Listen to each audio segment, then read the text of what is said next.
ચાલો વિદ્યાર્થી મિત્રો, તો કાલની સેશનની આપણે શરૂઆત કરીએ. છઠ્ઠો દાખલો છે કે જ્યારે સંરક્ષી બળ પદાર્થ પર ધન કાર્ય કરે છે ત્યારે પદાર્થની સ્થિતિ ઊર્જા વધે છે, ઘટે છે કે અચળ રહે. તો ડેલ્ટા E બરાબર delta U plus delta K. એટલે સંરક્ષી બળ પદાર્થ પર ધન કાર્ય કરે એટલે શું, કુલ ઊર્જા કેવી થશે? 0 પ્લસ ડેલ્ટા K. તો ડેલ્ટા U બરાબર શું થશે? Minus delta K. પણ માઈનસ ડેલ્ટા K બરાબર શું થશે? Minus W. Minus delta K બરાબર શું થશે? Minus W. તો ડેલ્ટા U બરાબર કાર્ય કેવું થશે? કાર્ય કેવું થાય? ઋણ. એટલે સ્થિતિ ઊર્જા કેવી થશે? ઘટશે. સ્થિતિ ઊર્જા કેવી થાય? ઘટે. સ્થિતિ ઊર્જા કેવી થશે? ઘટશે. એટલે આ આન્સર સાચો. બરાબર. ડેલ્ટા U બરાબર ઘટશે. પદાર્થ વડે ઘર્ષણ વિરુદ્ધ થયેલું કાર્ય હંમેશા તેની ગતિ ઊર્જાના ઘટાડાના પરિણામે છે. શું કામ? કારણ કે શું થશે? K બરાબર 1/2 mv². તો જેમ સમય થાય એમ વેગ ઘટે. વેગ ઘટે એટલે શું થશે? ગતિ ઊર્જા ઘટે. એક કરતા વધારે કણો ધરાવતા તંત્ર માટે કુલ વેગમાનમાં થતા ફેરફારનો દર બાહ્ય બળો અને આંતરિક બળો, બાહ્ય બળો અથવા આંતરિક બળોના સમપ્રમાણમાં હોય. તો આંતરિક બળોના સમપ્રમાણ. શું કામ? કે ન્યૂટનના ગતિના ત્રીજા નિયમ પ્રમાણે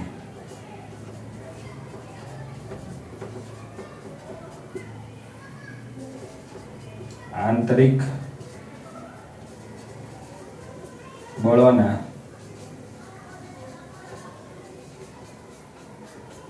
સમપ્રમાણમાં. બરાબર. બળોના સરવાળાના સમપ્રમાણ. બળોના સરવાળાના સમપ્રમાણમાં બે પદાર્થોની સ્થિતિસ્થાપક અથડામણમાં કુલ ગતિ ઊર્જા, કુલ રેખીય વેગમાન અને કુલ ઊર્જાનું સંરક્ષણ થાય. તો કુલ શું થશે? કે કુલ રેખીય વેગમાન અને કુલ ઊર્જાનું શું થાય? સંરક્ષણ થાય. ગતિ ઊર્જાનું સંરક્ષણ થશે નહીં. ક્લિયર? તો અહીંયા આ રીતે કુલ ગતિ ઊર્જાનું સંરક્ષણ ન થાય. બરાબર. કુલ રેખીય વેગમાન અને કુલ ગતિ ઊર્જાનું શું થશે? સંરક્ષણ થાય. ક્લિયર? ચાલો નેક્સ્ટ દાખલા ઉપર જઈએ. ચાલો વિદ્યાર્થી મિત્રો, પાછું થિયરિટિકલ જ છે. સાતમું કે બે પદાર્થની સ્થિતિસ્થાપક અથડામણમાં દરેક પદાર્થ માટે વેગમાન અને ઊર્જાનું સંરક્ષણ થાય. બે પદાર્થની સ્થિતિસ્થાપક અથડામણમાં બરાબર વેગમાન અને ઊર્જાનું સંરક્ષણ થાય. તો આ વિધાન કેવું છે? ખોટું છે. શું કામ ખોટું છે?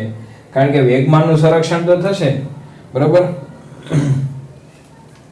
પણ આ બંનેથી બનતા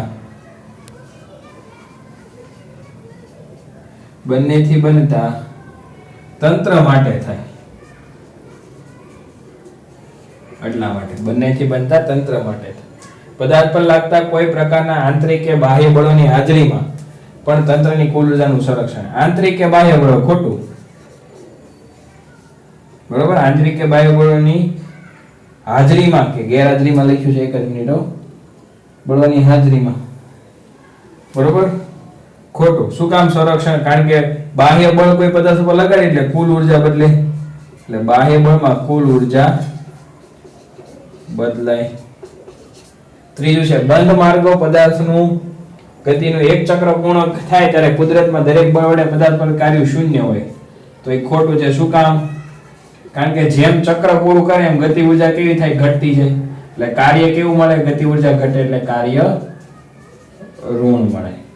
કાર્ય કેવું મળે? ઋણ મળે. અસ્થિતિસ્થાપક અથડામણમાં તંત્રની અંતિમ ગતિ ઊર્જા હંમેશા તેની પ્રારંભિક ગતિ ઊર્જા કરતા ઓછી હોય. આ વિધાન કેવું છે? સાચું. કારણ કે અસ્થિતિસ્થાપક અથડામણમાં શું થશે? કુલ ઊર્જાનું સંરક્ષણ થાય છે. કારણ કે શું થાય? અમુક ઊર્જા ઘર્ષણમાં વેડફાઈ જાય. એટલે શું થશે? આ વિધાન સાચું છે. ચાલો હવે આઠમો દાખલો એટલો બધો ઇમ્પોર્ટન્ટ નથી, થિયરિટિકલ છે, એક્ઝામમાં પૂછાયો નથી, એટલે આપણે સીધા દાખલા નંબર 9 ઉપર જઈએ. ચાલો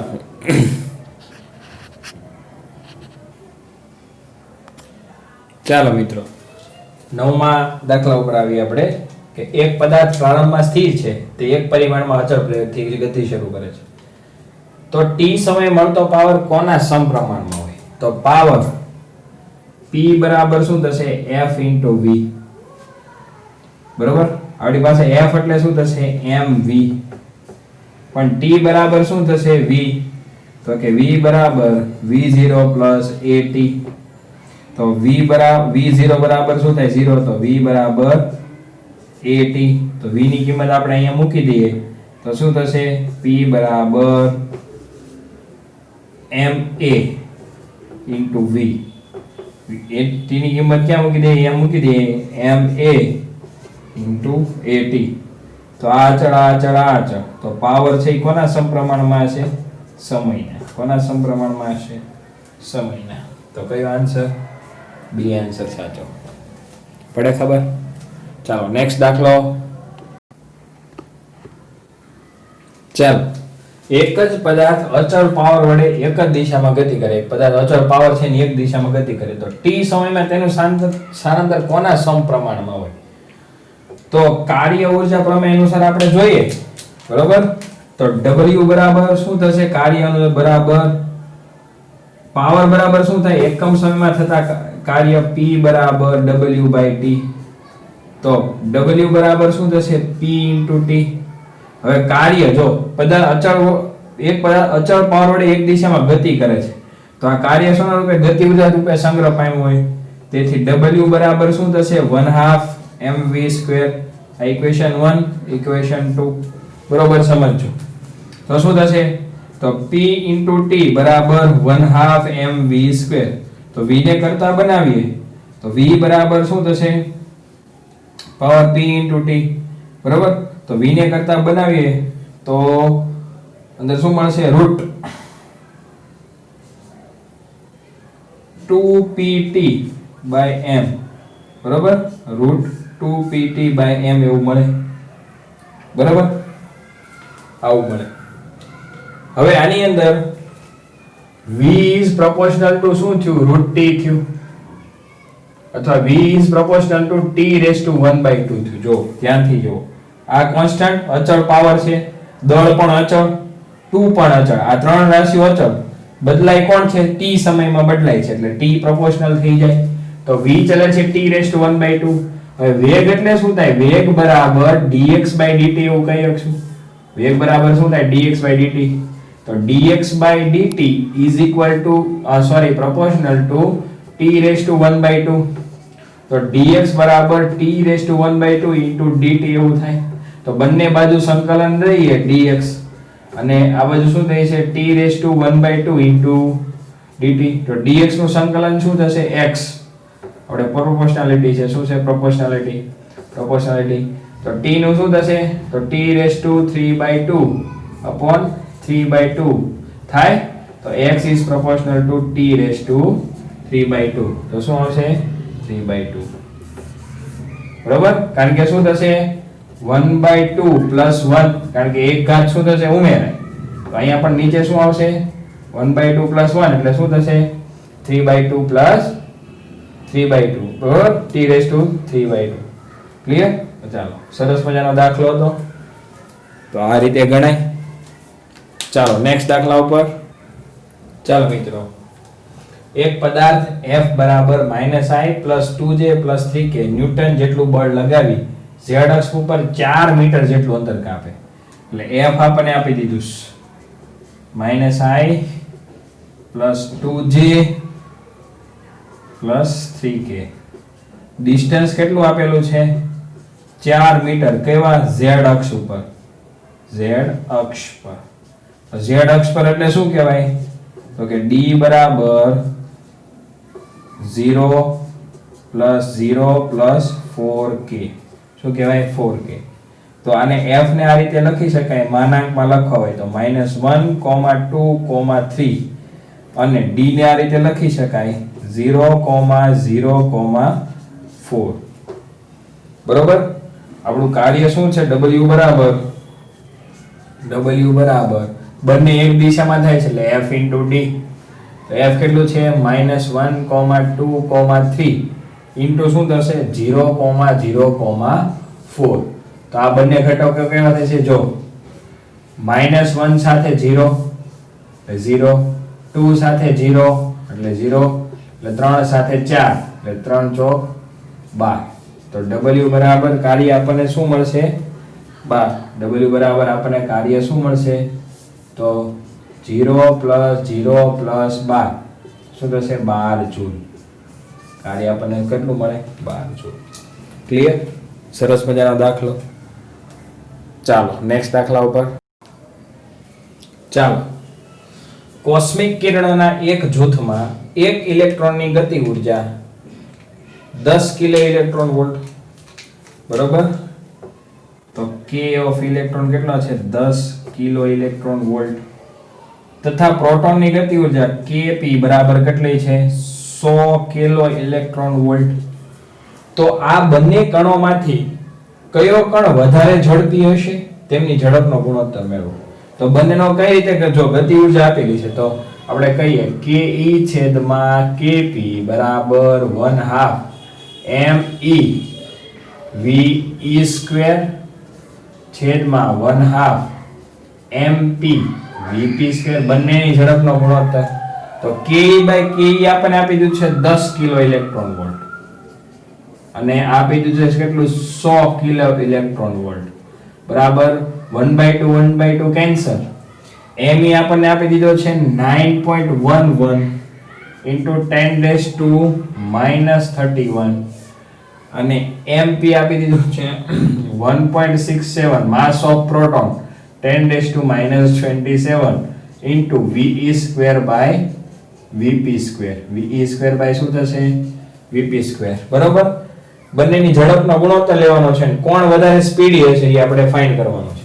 તો શું થશે? Kilo electron 1 kilo electron cancel, એક બિંદુ એટલે 1/10 is equal to શું થશે? 9.11 into 10⁻31 upon 1.67 into 10⁻27 into ve square upon vp square. પડે ખબર? ચાલો તો આને કરતા બનાવીએ તો ve square by vp square is equal to શું થશે?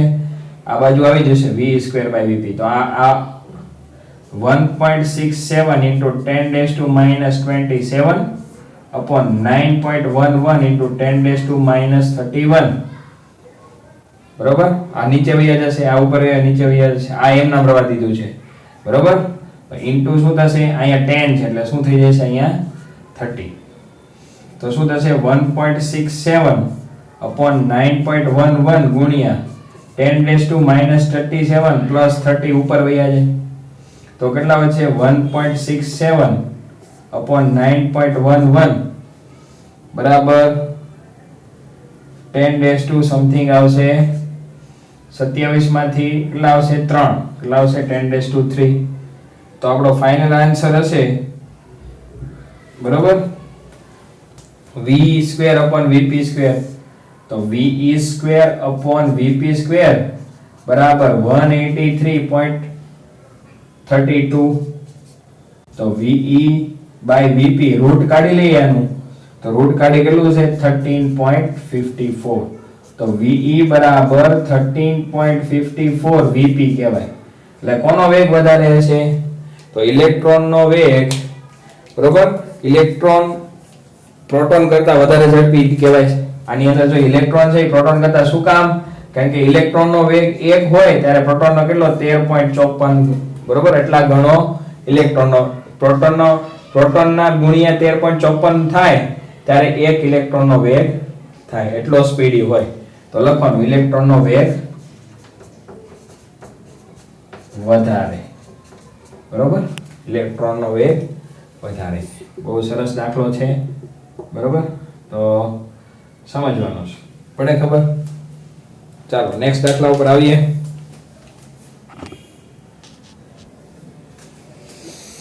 ચાલો મિત્રો, બહુ સરસ દાખલો છે અને આનંદમય, આનંદ આવે એવો દાખલો છે, બરોબર?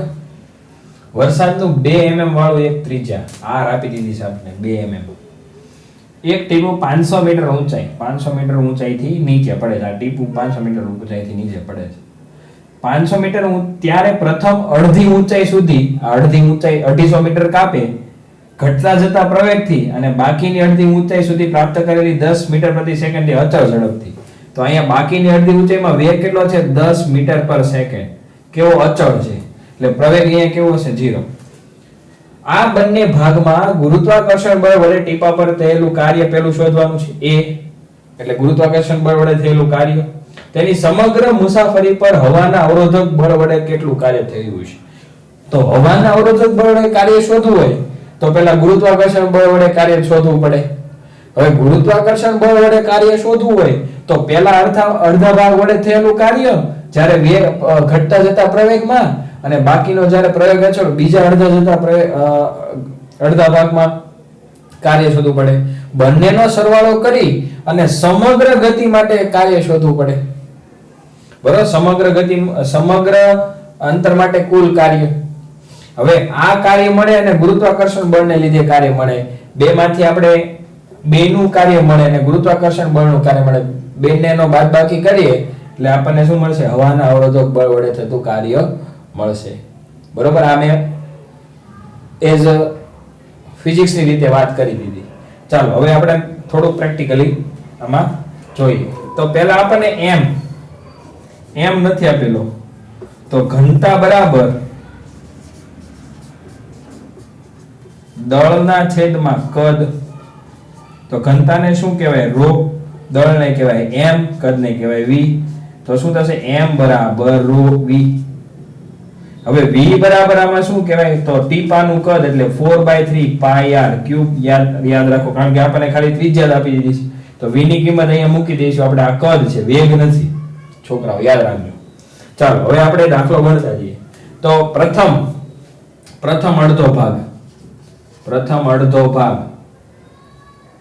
અડધા ભાગમાં આપણે કાર્ય શોધીએ.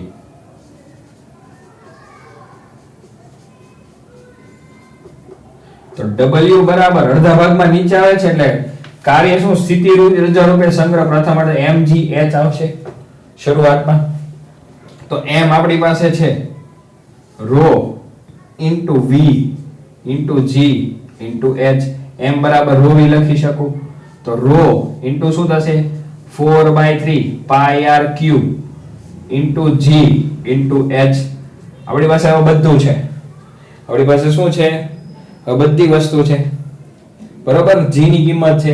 વરસાદનું પાણીની ઘનતા આપણે 10⁻³ લઈ શકીએ. પાણીની ઘનતા કેટલી? ρ બરાબર લેવાની છે કેટલી? ρ બરાબર 10⁻³ ρ બરાબર કેટલી લેવાની છે? 10⁻³ પાણીની ઘનતા 10⁻³ છે.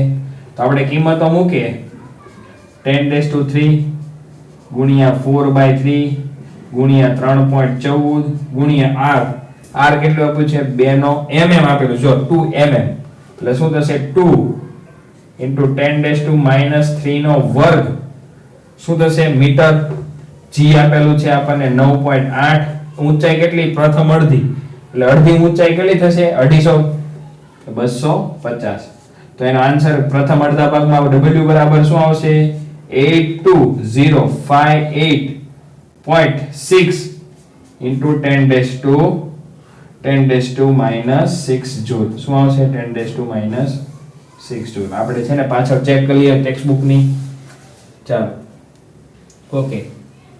અથવા આને આમ પણ કહી શકાય w બરાબર 8.203 ની જગ્યાએ આપણે એમ લખી શકીએ 6 10⁻². કારણ કે 1 2 3 4 બરોબર? કારણ કે 4 મીંડા કટ થઈ જાય. ચાલો પ્રથમ અડધા ભાગ માટે થઈ ગયું. હવે બીજા અડધા ભાગ માટે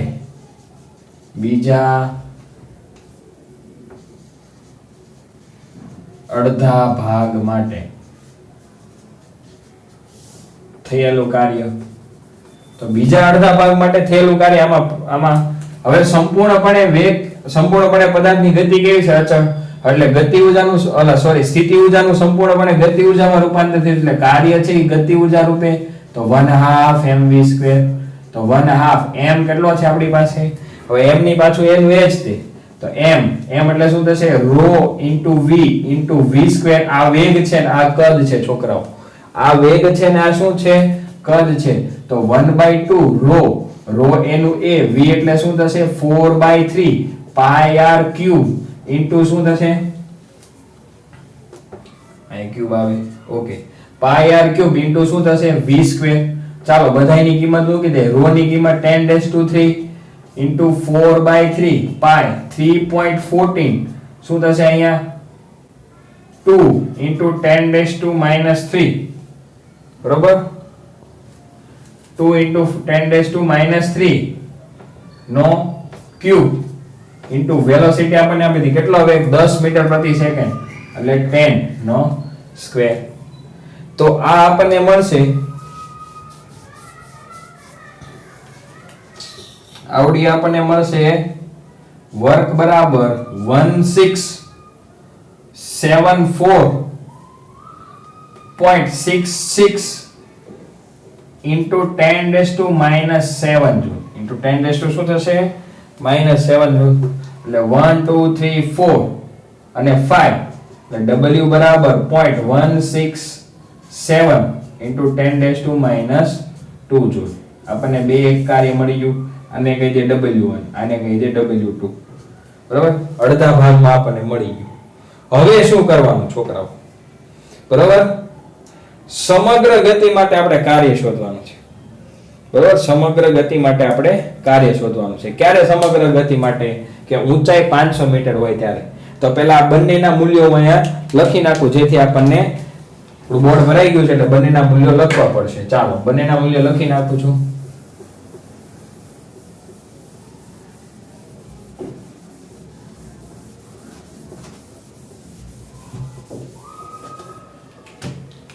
તો આપણને w1 પ્રથમ અડધા ભાગમાં શું મળ્યું તો કે 8.206 into 10⁻² જૂલ w2 કેટલું મળ્યું તો કે 0.167 into 10⁻² જૂલ હવે આપણે શું લેવાનું સમગ્ર ગતિ માટે બરોબર સમગ્ર ગતિ માટે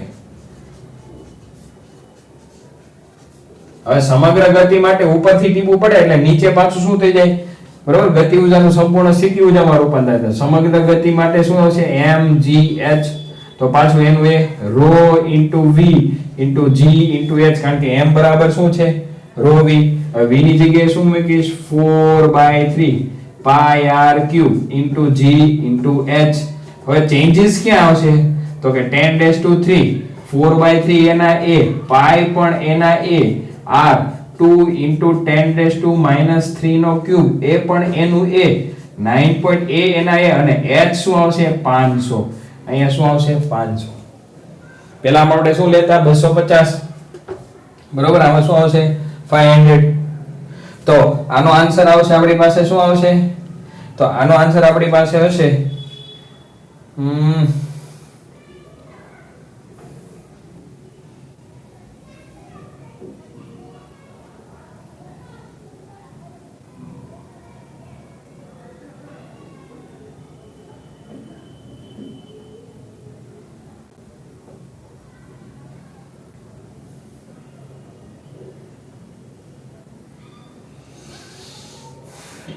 ઓકે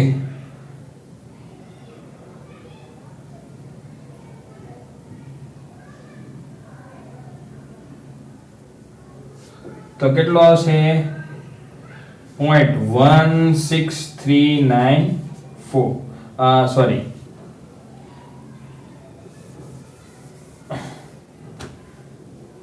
9.8 તો આપણે આવશે w બરાબર 1.164117.33 into 10⁻⁶ તો w બરાબર કેટલો છે 1 2 3 4 5 એટલે 0.164117 કાર્ય કેટલો આવશે આટલું જૂલ આવશે કેટલું આવશે આટલું જૂલ ક્લિયર આટલું જૂલ આવશે તો આપણે શું લઈએ તો 16 લઈએ 16 લઈએ શું લઈએ 16 લઈએ એટલે 10⁻² મેળે રહે ને તો કેટલું 16.411 into 10⁻² જૂલ ઓકે ચાલો તો આપણને ગુરુત્વાકર્ષણ સમગ્ર ગતિ માટે મળી ગયું તો સમગ્ર ગતિ માટે જે કાર્ય થયું હોય, બરોબર, હવે સમગ્ર ગતિમાં કાર્ય હોય તો સમગ્ર ગતિ દરમિયાન, તો આ કાર્ય અહીંયા લખી નાખું છું. સમગ્ર ગતિ માટે સીધું અહીં નીચે લખી નાખું છું, આપણે જગ્યાનો અભાવ છે. તો કે સમગ્ર ગતિ માટે W બરાબર 16.411 into 10⁻² જૂલ. જો ત્રણેય ઘાતું સરખી કરી, શું કામ કરી છે? કારણ કે બાદબાકી કરવાની થાય છે, બરોબર. તો સમગ્ર ગતિ માટે હવાના અવરોધ વડે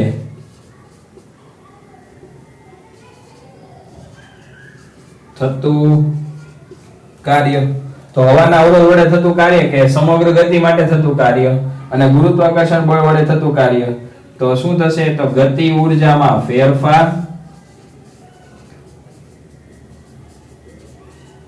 માઈનસ ગુરુત્વાકર્ષણ બળ વડે થતું કાર્ય. તો ગતિ ઊર્જાનો ફેરફાર આપણને કયો મળ્યો? આ બીજા નંબર. અને આ કાર્ય કયું છે? આ. તો ચાલો લખીએ, બરોબર. તો ગતિ ઊર્જાનો ફેરફાર, તો ગતિ ઊર્જાનો ફેરફાર આપણી પાસે શું છે? ચાલો તો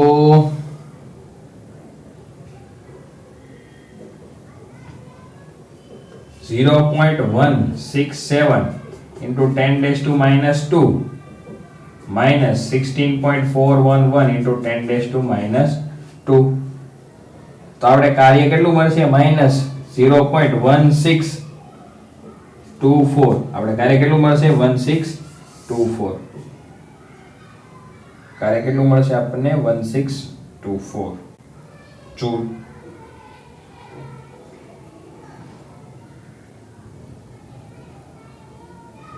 બરોબર, જૂલ. તો હવાના અવરોધ વડે થતું કાર્ય આપણને મળે. સરસ મજાનો દાખલો. પડે ખબર? સરસ મજાનો દાખલો. ચાલો નેક્સ્ટ દાખલો આપણે હજી એક ગણીએ.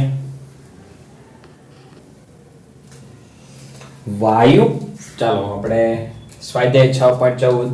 વાયુ પાત્રમાં એક અણુ પાત્રના સમક્ષિતિજ તળિયે 200 મીટર પ્રતિ સેકન્ડની ઝડપથી લંબ સાથે 30 ના ખૂણે અથડાય છે. સાથે 30 ના ખૂણે અથડાય નહીં, એટલી ઝડપથી પાછો ફેંકાય. એટલે જેટલી ઝડપથી પટકાય છે એટલી ઝડપથી પાછો ફેંકાય છે. શું અથડામણમાં કુલ વેગમાનનું સંરક્ષણ થાય છે? તો પહેલો જવાબ હા. તો કારણ બાહ્ય બળ ન લાગવાથી કોઈ પણ પ્રકારનું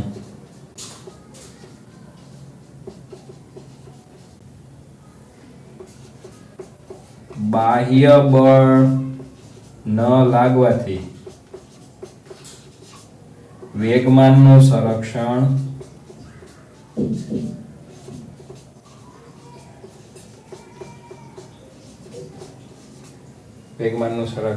થાય. બરોબર. સંઘાત સ્થિતિસ્થાપક છે કે અસ્થિતિસ્થાપક? તો ગતિ ઊર્જા ઉપરથી ખબર પડે. તો k ઇનિશિયલ, બરોબર, આ બીજું k ઇનિશિયલ બરાબર 1/2 mv/i². બરોબર. તો વેગ આપણને આપી દીધો છે, બરોબર, વેગ આપણને આપી દીધો છે, બરોબર. તો 1/2 10 બંનેમાં સરખું કેટલો છે? 200 મીટર પર 200 નો સ્ક્વેર, બરોબર. અથડાઈને એટલી ઝડપથી પાછો ફેરાય. તો kf બરાબર શું થાય? 1/2 m 200 નો સ્ક્વેર. તો સમીકરણ 1 અને સમીકરણ 2.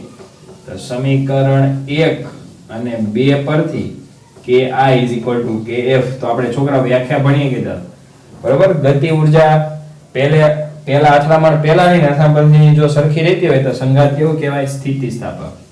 તો સંઘાત સ્થિતિસ્થાપક છે. સ્થિતિસ્થાપક સંઘાત કેવું છે? સ્થિતિસ્થાપક. બરાબર. અથડામણ કેવી છે? સ્થિતિસ્થાપક. ચાલો હવે નેક્સ્ટ જોઈએ, બરોબર. ચાલો વિદ્યાર્થી મિત્રો, એક બિલ્ડિંગના ગ્રાઉન્ડ ફ્લોર ઉપર 30% કાર્યક્ષમતા. જો તમારી માટે નવો શબ્દ કાર્યક્ષમતા, કોઈ પણ ઈટા એને શું કહેવાય કાર્યક્ષમતાની ઈટા બરોબર કાર્યક્ષમતા 30% કાર્યક્ષમતા વાળા પંપ વડે ગ્રાઉન્ડ થી 40 મીટર ઊંચે h બરાબર 40 મીટર ઊંચે આવેલી 30 મીટર ક્યુબ કદ આવી ગયું છે 30 મીટર ક્યુબ વાળી ટાંકીને 15 મિનિટમાં પાણીથી ભરી દેવાય 15 મિનિટમાં ભરી દેવાય તો પંપને કેટલા વિદ્યુતીય પાવર આપવો પડે જી આપી દીધું છે 9.8 મીટર પર સેકન્ડ સ્ક્વેર તો આપણે P2 શોધવાનું છે શું શોધવાનું છે P2 P1 આપણે ગોતી લે ઇનપુટ પાવર P બરાબર P0 P1 બરાબર W/T તો W બરાબર ઉપર ટાંકી ભરવાની છે એટલે mgh/T હવે m બરાબર શું થશે ρ * v * g * h/T તો ρ 10⁻³ કદ કેટલું આપેલું છે 30 * g 9.8 ઊંચાઈ કેટલી છે 40 અને કેટલી મિનિટમાં t બરાબર 15 મિનિટ બરોબર t બરાબર 15 મિનિટ તો એને સેકન્ડમાં કન્વર્ટ કરવું હોય તો 15 ગુણ્યા 60 સેકન્ડ 15 ગુણ્યા શું થશે 60 સેકન્ડ તો 60 ગુણ્યા 15 કટ બરાબર 2 3 15 દુ 30 હવે કાંઈ નથી લાગતું તો આપણને શું મળશે 13.07 પાવર મળે પાવર આપણને શું મળે 13.07 કિલોવોટ શું મળશે કિલોવોટ હવે ઈટા બરાબર કાર્યક્ષમતા બરાબર આઉટપુટ પાવર એને આપણે P2 કીધું છે છેદમાં ઇનપુટ પાવર તો આઉટપુટ પાવર P1 તો આપણે શું શોધવાનું છે P2 શોધવાનું છે શું શોધવાનું છે P2 સોરી આપણે ઇનપુટ પાવર શોધવાનું છે તો કેટલા પાવર આવે ઇનપુટ પાવર P1 આપણે આને P0 કહીશું P1 બરાબર આઉટપુટ પાવર P2 ના છેદમાં ઈટા તો P2 આપણને કેટલું આપેલું છે આઉટપુટ પાવર આપણે લઈએ એવા 13.07 કિલોવોટ છેદમાં કાર્યક્ષમતા કેટલી 30 તો કેટલો આવશે 43.6 કિલોવોટ 43.6 કાર્યક્ષમતા આપી દઈશું સિમ્પલ દાખલો ક્લિયર તો થોડાક દાખલા હવે કાલના સેશનમાં ગણીશું કાલે આપણું ચેપ્ટર અહીંયાથી પૂરું હવે એમસીક્યુ તમારે આપીશ રોજના 10 થી 15 એમસીક્યુ સોલ્વ કરવાના છે બરાબર જેથી તમને 12th માં એમસીક્યુ ની પ્રેક્ટિસ વ્યવસ્થિત પડે એટલે અત્યારથી આપણે પ્રેક્ટિસ શરૂ કરી દઈશું તો ક્લિયર તો અહીંયા સુધી રાખીએ થેન્ક યુ સો મચ